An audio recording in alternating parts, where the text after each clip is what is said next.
So when we solve this problem, we're going to use a few laws of exponents here. Keep in mind that the answer or the question is asking for an answer as an expression or in terms of A, B, and C. So what is D in terms of or expression of A, B, and C? So we're going to use, first of all, the law here that says that whenever you're multiplying same base, what we do is we add the exponents.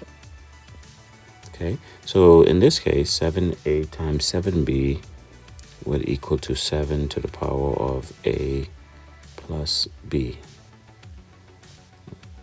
And the second law now says whenever you divide two numbers with the same base, what you do is you subtract the exponents. So this would be C minus D.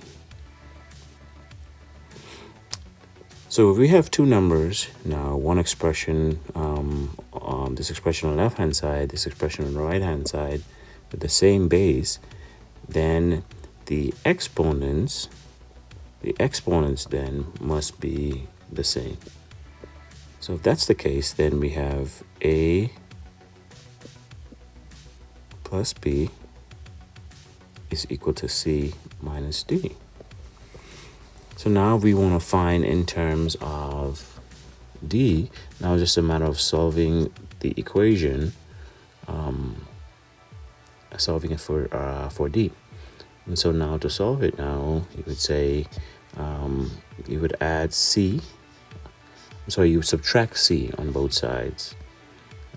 So if you subtract C on this side, it would be A plus B minus C equals to minus D, because the C minus C would cancel out. Okay, and just so not to confuse you guys, this is in essence what I'm doing. Minus C, and then we have this expression minus C. C minus C equals 0, and then A plus B minus C. Okay, so now you have A plus B minus C equals to minus D.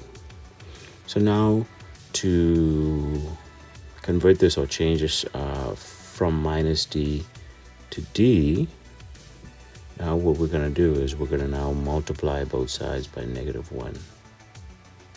Okay, so in math, as long as you do the same thing on both sides of the equation, you're not changing the problem. So if we were to multiply this whole expression by -1, this whole expression now becomes minus A minus B plus C equals to D. And if we were to rewrite it, it would be C minus A minus B equals to D.